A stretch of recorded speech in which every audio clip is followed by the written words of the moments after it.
This exercise is amazing and I hope you love it just as much as I do. So I will say one thing here is that you normally always see me barefoot. I am almost always barefoot, but for this exercise in particular, you're going to want some shoes on for the top of your foot. I have found that it is not very comfortable barefoot. So take it from me, you want some shoes on to do this exercise. So you're gonna need a bench and a dumbbell, and you do need a fairly heavy dumbbell. I'm using one that is 30 pounds.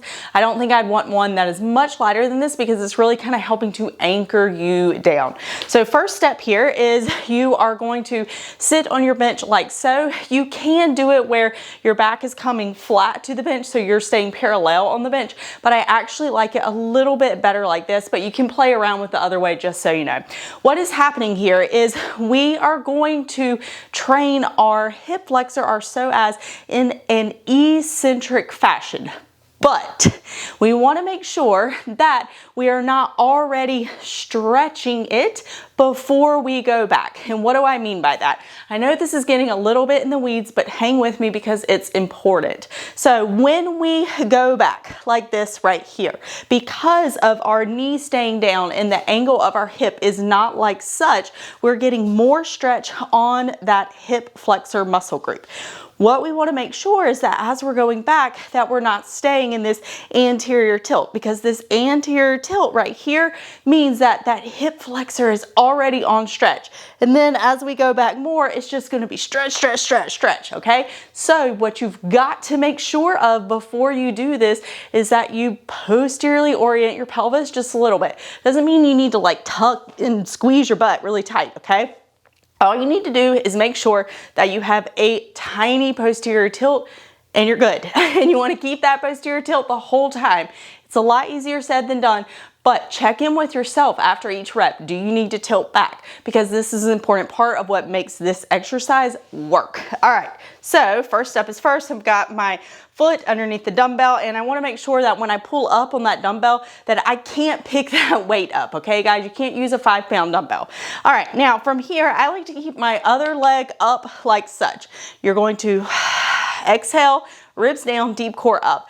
Tiny posterior tilt. Now, as you go back, you want to keep the tilt and you're going to keep exhaling as you go back, and you should feel your core pull in as you go back. You can try it a couple times without the arm movements, and as you go back, you should not feel your core push out into your hands.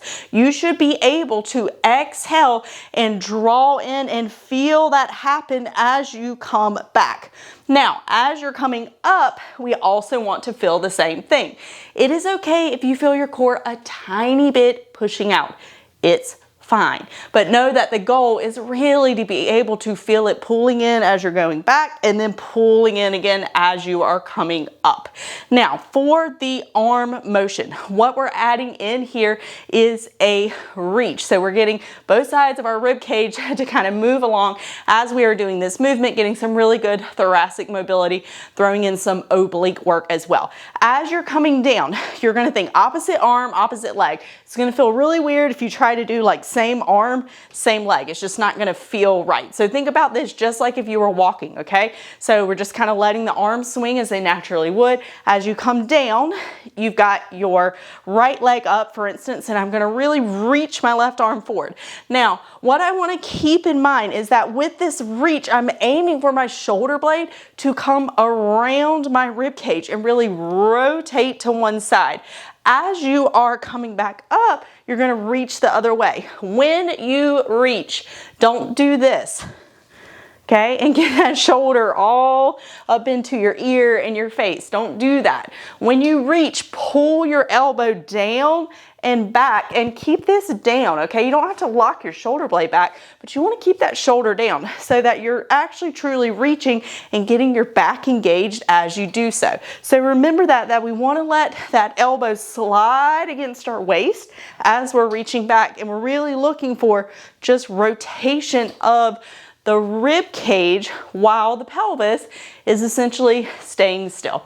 All right, I know that was kind of lengthy, but there's quite a few pieces to this that really matter, but you should feel this in your core for sure. All right, I'll see you in the next video.